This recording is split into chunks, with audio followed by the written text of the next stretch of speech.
मेरे प्यारे बच्चों, लास्ट डे हमने सीक्वेंस को समझा था। सीक्वेंस के हमने ये कुछ एग्जांपल्स किए थे। ये एग्जांपल किए थे हमने सारे के सारे। इन एग्जांपल से हमने सारे के सारे सीक्वेंस का पता किया था और जो सीक्वेंस नहीं थे उनका पता किया था। मैं एक बार फिर से रिकैप दे रहा हूँ एक छोटा सा।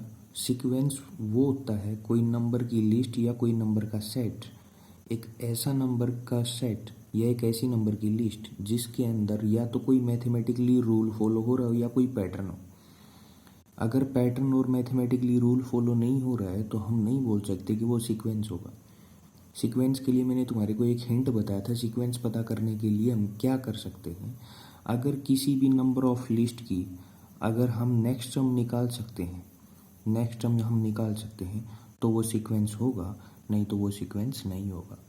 अब हम कुछ आगे करते हैं। आज हम प्रोग्रेशन को समझेंगे। प्रोग्रेशन को समझने के लिए सीक्वेंस को अच्छे से समझना होगा। अगर किसी बच्चे को सीक्वेंस समझ में नहीं आया है तो जो लास्ट वीडियो है या यूट्यूब पे जो वीडियो डाल रखी है अर्थमेटिक प्रोग्रेशन लेक्चर 1, उसको एक बार पहले देख लेना, उसके बाद तुम्हारे को प्रोग्रेशन समझ में आएगा। चलो आगे देखते हैं। आज यहाँ पे आज हम प्रोग्रेशन की बात करेंगे। मैंने वही एग्जांपल लिए हैं जो सीक्वेंस के अंदर थे क्योंकि हम अच्छे से रिलेट कर पाएंगे।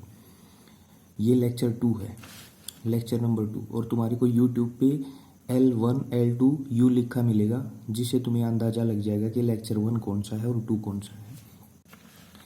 हमने सबसे पहला एग्जांपल देखा था 2, 4, 6, 8, 10, 12 अप टू। हम जो ये फर्स्ट है ये एक नंबर का सेट है, एक नंबर की लिस्ट है, ये सारी की सारी।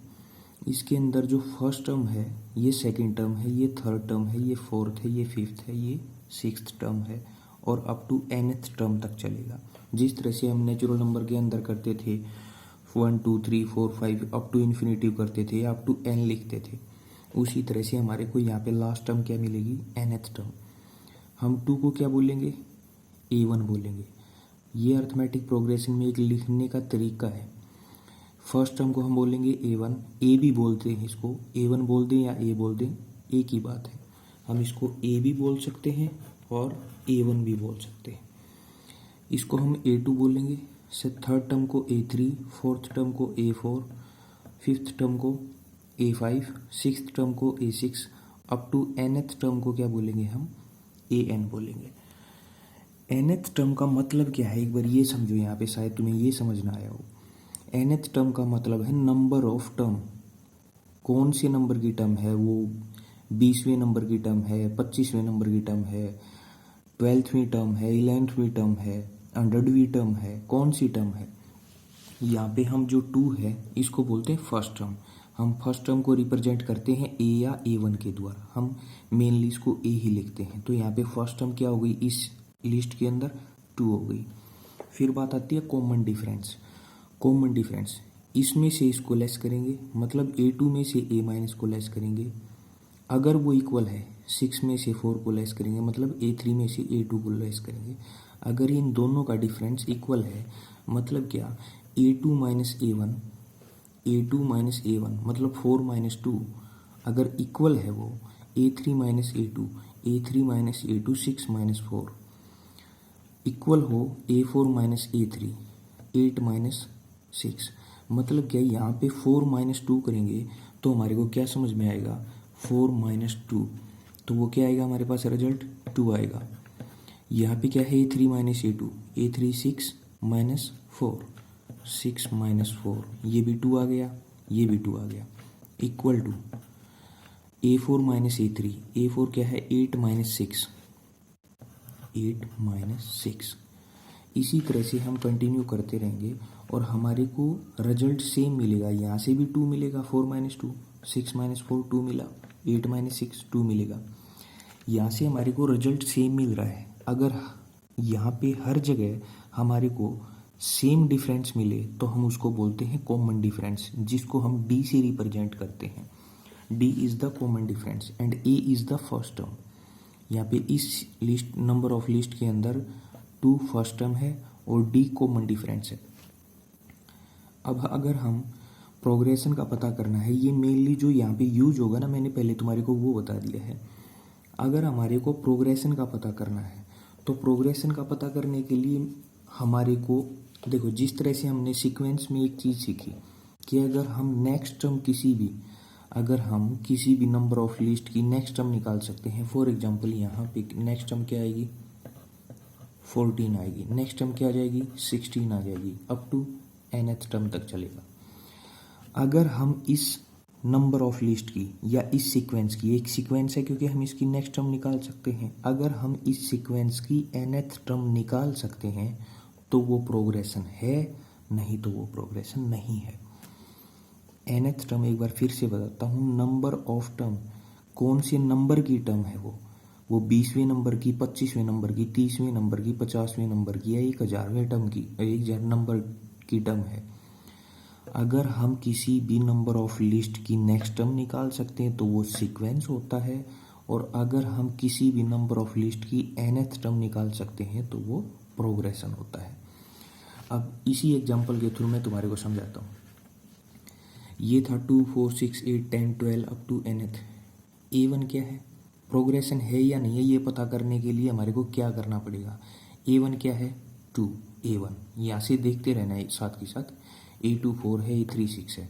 A1 क्या, 2, A2 क्या, 4, A3 6, A4 8, अप टू, ये जो मैंने रिप्रेजेंट किया है ये अप टू AN, क्योंकि हमारे को निकालना क्या है, nth टर्म निकालनी है। क्या निकालना हमारे को, nth टर्म। AN निकालने के लिए हम क्या करेंगे, क्या सबसे पहले ये देखो A1 2 था, यहाँ से उठाए मैंने सारे के सारे नंबर्स, ये 2 था, क्या मैं 2 को ये लिख सकता हूँ 2 इंटू 1, बिल्कुल लिख सकता हूँ। 4 को 2 इंटू 2 लिख सकते हैं, बिल्कुल।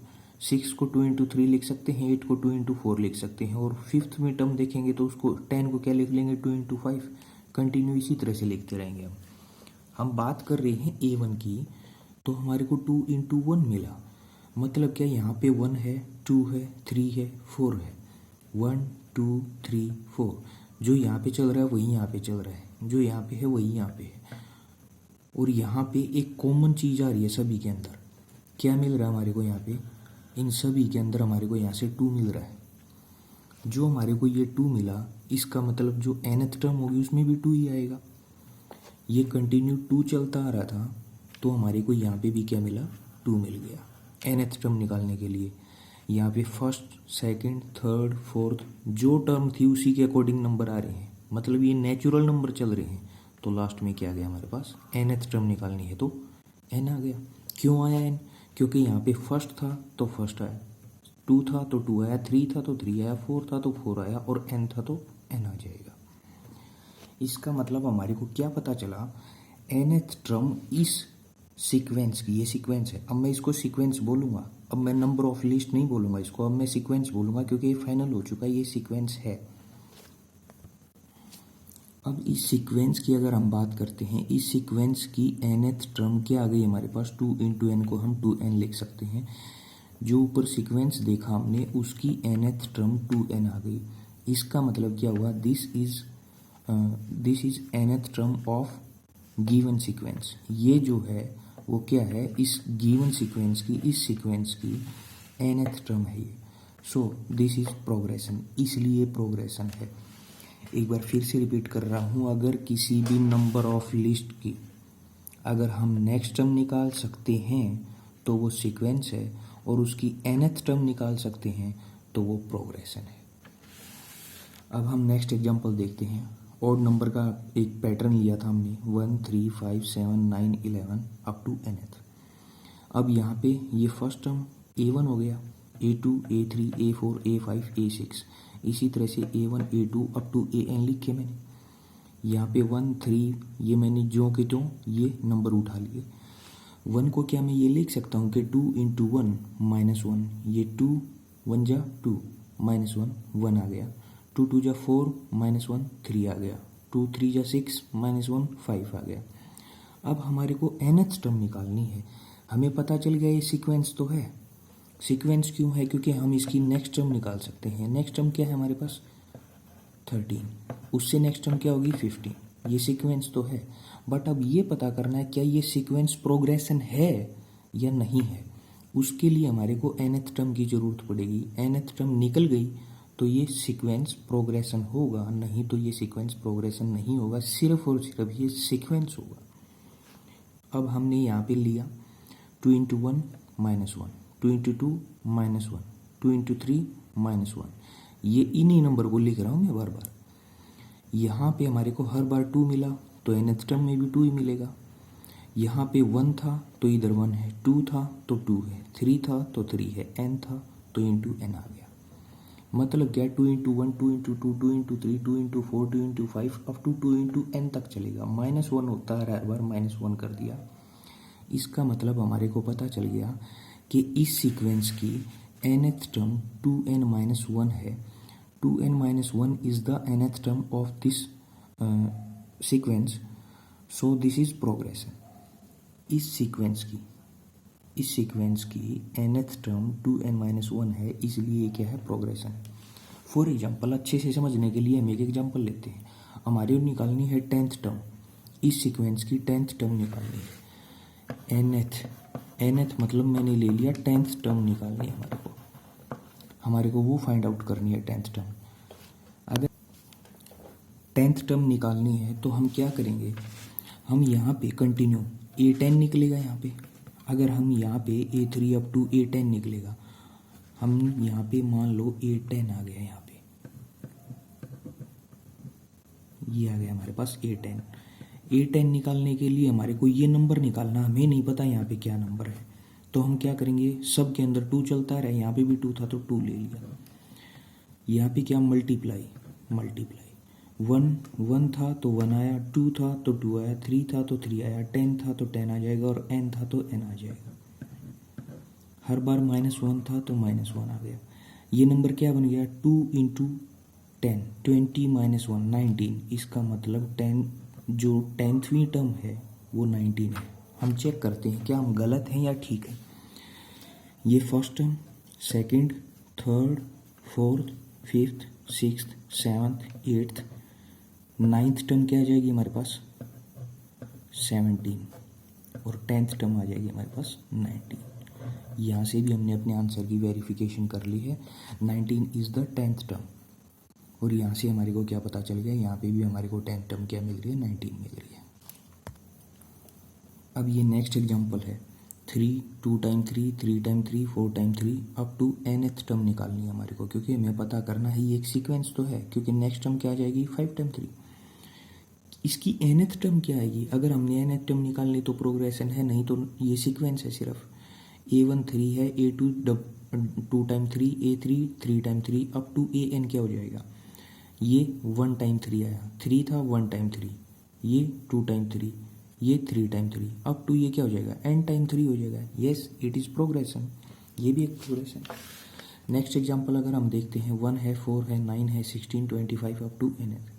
ये एक सीक्वेंस है, बिल्कुल है, क्योंकि हम इसकी नेक्स्ट टर्म निकाल सकते हैं। ये 1 square, 2 square, 3 square, 4 square, 5 square, 6 square, 36 आ जाएगी। अब हमें पता करना प्रोग्रेशन है, अगर हमने nth टर्म निकाल ली तो प्रोग्रेशन है, नहीं तो प्रोग्रेशन नहीं है। A1, A2, A3, A4, A5 up to AN। A1 क्या 1, A2 क्या 4, A3 क्या है 9 अप टू AN निकालना है। ये क्या है 1 square, 2 square, 3 square up to n square. हमने nth टर्म निकाल ली, yes it is progression. Next example देखते हैं, इसी तरह से 1 cube, 2 cube, 3 cube up to n, इसी तरह से चलता रहेगा और हमारे पास क्या आ जाएगी nth टर्म, n क्यूब आ जाएगा। तो हमारे को पता चल गया, अगर nth टर्म निकल रही है ना, तो सीधी सी एक ही बात है मेरे बच्चे कि वो प्रोग्रेशन है। अगर सिर्फ नेक्स्ट टर्म निकल रही है तो वो सिर्फ सीक्वेंस है। अब यहाँ पे है 2, 3, 5, 7, 11, 13, 17। देखो, first prime number, second prime number, third prime number, fourth prime number, fifth prime number, sixth prime number. Next इसी तरह से चलते रहेंगे कंटिन्यू। 17 के बाद हमारे पास क्या आ जाएगा, 18 तो कंपोजिट नंबर है, बट 19 क्या है, प्राइम नंबर। यहाँ पे हमारे पास 19 आ गया, जो 19 आया है वो प्राइम नंबर है। हमने नेक्स्ट टर्म इस नंबर ऑफ लिस्ट की नेक्स्ट टर्म निकाल ली, ये सीक्वेंस है, बिल्कुल है। क्या इसकी nth टर्म निकल सकती है, नहीं निकल सकती, क्योंकि इसके अंदर कोई एक मैथमेटिकली रूल फॉलो हो रहा है। ये प्राइम नंबर का एक सेट है, एक लिस्ट है नंबर की, प्राइम नंबर की, बट इसके अंदर कोई हमारे को ऐसी चीज़ नज़र नहीं आ रही कि हम उसकी nth टर्म निकाल दें। We have not find the nth term of this sequence, so this is not a progression. इसका मतलब हमारे को यहाँ से क्या पता चला कि जितनी भी नंबर ऑफ लिस्ट हैं, अगर वो सीक्वेंस हैं तो वो प्रोग्रेशन हो भी सकती हैं और प्रोग्रेशन नहीं भी हो। जरूरी नहीं है कि सारे के सारे सीक्वेंस प्रोग्रेशन होंगे। कुछ सीक्वेंस ऐसे हैं जो प्रोग्रेशन होंगे और कुछ सीक्वेंस ऐसे हैं जो प्रोग्रेशन नहीं होंगे। इसका मतलब हमारे को पता चल गया कि सारे के सारे सीक्वेंस प्रोग्रेशन होंगे, ये जरूरी नहीं है। हमने नेक्स्ट देखी थी, नेक्स्ट एग्जांपल क्या था, 1 3 12 5 7 13 17। ये तो हमारे को पता था, दोनों के दोनों ये एग्जांपल क्या थे, सीक्वेंस ही नहीं थे। अगर कोई नंबर ऑफ लिस्ट सीक्वेंस नहीं है तो वो प्रोग्रेशन भी नहीं होगा, ये श्योर है। ये मैंने लिखा है, both are not a sequence so both are not a progression. अगर कोई भी नंबर ऑफ लिस्ट सीक्वेंस नहीं है तो वो नंबर ऑफ लिस्ट प्रोग्रेशन कभी भी नहीं हो सकती। सबसे पहली कंडीशन प्रोग्रेशन की ये है कि उस नंबर ऑफ लिस्ट को सीक्वेंस होना पड़ेगा, उसके बाद ही वो प्रोग्रेशन होगी। और ज़रूरी नहीं है कि सारे के सारे सीक्वेंस प्रोग्रेशन होंगे। ये बहुत ही इम्पोर्टेंट है, इसको ध्यान से देख लेना। ये जिसको समझ में आ गया, इसका मतलब ये है कि बच्चे का टॉपिक क्लियर हो चुका है। All progressions are sequence, all progressions are sequence but all sequence not a progression. सारे के सारे प्रोग्रेशन जो हैं वो सीक्वेंस होंगे, बट सारे के सारे सीक्वेंस प्रोग्रेशन होंगे, ये जरूरी नहीं है। आज के लिए इतना ही।